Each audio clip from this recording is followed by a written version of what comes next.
Hai, selamat datang kembali dengan saya Fendi Wang. Tips terakhir di video ketiga ini adalah saya membahas tentang namanya rumah sehat. Jadi rumah sehat ini ada 3 polusi di rumah kita yang sering kali kita tidak sadari. Ya, polusi pertama polusi udara. Ternyata polusi udara ini pembunuh terbesar ya, maksudnya sumber penyakit yang tidak kita sadari, gitu loh. Selama ini kita nggak memperhatikan itu karena ya kita nggak memperhatikan lah udara sekarang nggak kelihatan. Itu satu. Kedua, polusi dari elektromagnetik seperti radiasi yang kita juga jarang sadari karena nggak kelihatan juga. Dan yang ketiga, polusi energi ya. Jadi energi negatif yang dekat dengan diri kita. Nah, di video kali ini saya akan memberikan gambaran bagaimana polusi itu bisa dikenal gitu ya, bagaimana saya mengenali itu dan bagaimana biasanya saya menyelesaikannya ya. Mungkin di video ini saya tidak membahas detail gitu, tapi teman-teman ada bayangan ya, teman-teman nanti bisa explore ya. Jadi ada 3 hal: udara, elektromagnetik, dan energi. Nah, untuk udara teman-teman bisa cek dengan satu alat namanya air pollution meter. Jadi teman-teman cek di ruangan teman-teman, dia ada skala-skalanya ya. Ternyata ruangan di kita sehat atau tidak, teman-teman bisa lihat itu dia ada ukurannya. Jadi ada namanya air pollution meter. Terus yang kedua, kalau untuk seperti radiasi, polusi elektromagnetik gitu ya, teman-teman bisa cek dengan electromagnetic meter ya. Ada, nanti saya kasih contoh gambarannya seperti apa. Jadi dia bisa menangkap mengukur ya elektromagnetik, energi, radiasi dan lain-lain. Ada alatnya teman-teman, nanti saya kasih contoh, kasih lihat. Terus yang terakhir energi. Bagaimana kita mengukurnya energi? Teman-teman bisa menggunakan pendulum atau namanya L-rod ya. Nanti saya akan kasih contoh, kasih lihat seperti apa sih nampaknya.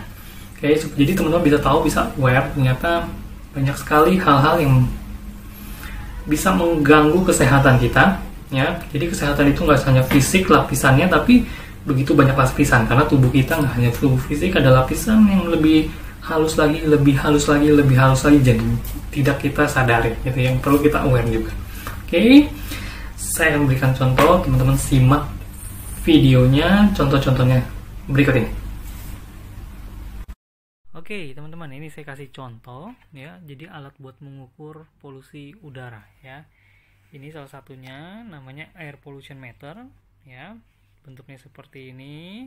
Kita lihat seperti apa, kita nyalakan. Jadi dia mengukur ya, itu ya, ada PM25, jadi PM1.0, PM10, HCHO ya, jadi macam-macam ya. Jadi polusi yang ukurannya berbeda-beda. Ya, jadi ukurannya berbeda-beda polusinya ya. Nanti teman-teman bisa lihat dia levelnya, kan ada yang kotor banget ya, tidak terlalu kotor. Nah, ini bisa lihat ya. Kalau teman-teman ini kan kelembapan dan lain-lain ya.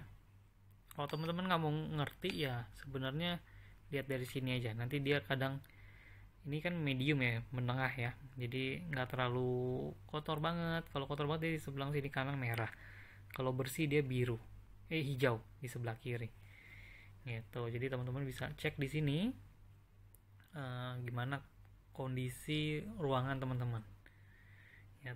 Biasanya ditungguin sih agak berapa lama gitu ya, nanti dia bisa berubah gitu. Jadi ini alatnya air pollution meter.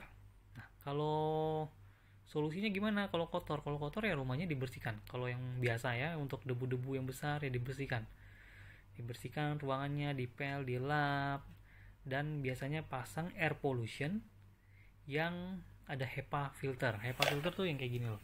Saya kasih contoh ya. Ini saya ada alat, kalau ini pembersih kasur, tapi yang saya mau tunjukin ini HEPA filter yang ini, bentuknya seperti ini. Ini HEPA filter.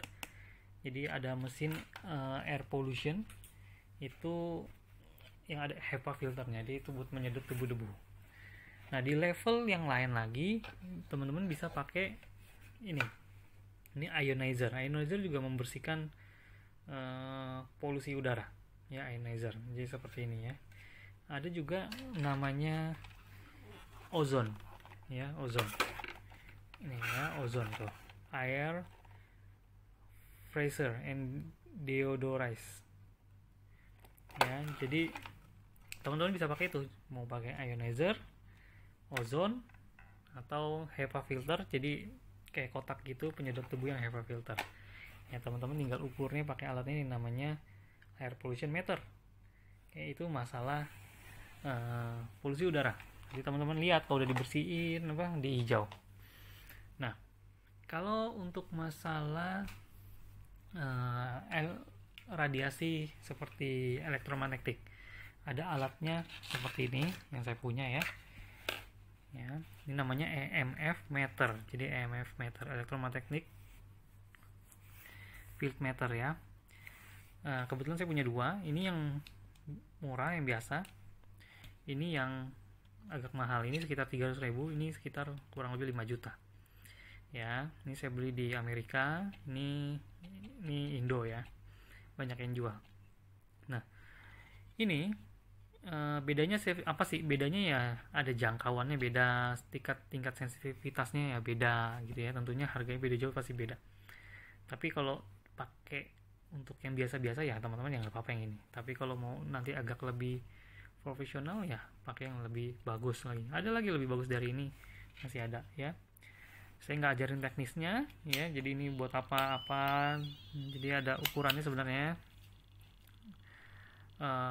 Karena kan ini setiap jangkauannya beda-beda. Misalnya kalau ngukur yang seperti HP, radiasi HP ya bisa pakai apa, yang mana, yang RFK, yang magnetika, yang lain-lain. Tapi saya mau kasih tahu alatnya ini namanya EMF meter ya. Kita coba ya. Ini kan biasa aja kan ya. Kita deketin HP coba. Kita deketin ini nih, teman-teman bisa lihat ya. Saya tembok ya. Ini tembok, ini biasa saja nih. Tapi saya geser.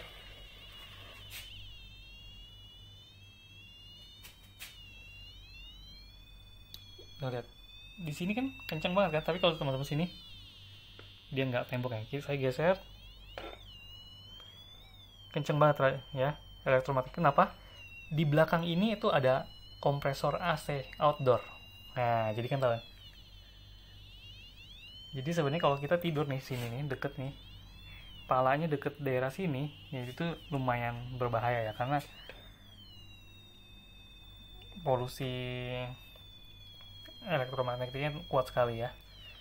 Gitu. Jadi kalau bisa agak bergeser, berjarak kurang lebih 1,5 meter. Gitu. Jadi teman-teman bisa mengukur nih dengan alat-alat ini nih, daerah-daerah mana yang polusi elektriknya besar. Nah itu. Nah di level energi teman-teman bisa pakai misalnya pendulum. Jadi ada daerah-daerah yang namanya ada geopathic stress. Misalkan kita jalan ya teman-teman, contoh ya. Gimana? Nanti dia bisa muter nih. Kalau yang ada geopathic stress dia akan muter. Coba kita tunggu ya. Dimana di sini ada enggak ya. Kita lihat bentar. Oh, di sini. Nah, di daerah sini, titik ini ada pusaran energi. Nah, pusaran energi apa? Kita bisa tanya, nanti bisa tahu detail. Dia geopathic stress, dia ada aliran air, ada apa macam-macam. Nanti kita bisa analisa gitu ya. Tapi intinya alatnya kita bisa pakai pendulum atau ada namanya L-rod. Ya, L-rod itu seperti besi berbentuk L, dia bisa terbuka dan tertutup. Gitu ya. Nah, solusinya gimana? Orang biasa bisa bermain dengan kayak ada alat ya seperti gini ya, tensor ya, tensor kawat ditwist ya, ditwist dengan ukuran tertentu ya, dia bisa untuk geopathic stress ya, atau seperti nggak persis seperti ini ya, tapi ya saudara-saudaranya lah. Ini kan tower booster ya. Ini ada yang pakai buat radiasi juga bisa, tapi sebenarnya macam-macam lah di level energi lah pokoknya bermainnya ini ya, tower booster. Ini isinya ya macam-macam logam yang dicampur resin biasanya, atau ditambah lagi, kadang-kadang ditambah lagi seperti orgonite ya sebutannya, ditambah lagi kristal. Ini juga bisa, banyak orang pakai ya, atau tensor itu. Nah, tensor itu macam-macam, twist dengan bentuk macam-macam, dia punya frekuensi macam-macam, kegunaannya macam-macam ya. Jadi intinya 3 itu ya, polusi udara, polusi elektromagnetik, dan energi ya.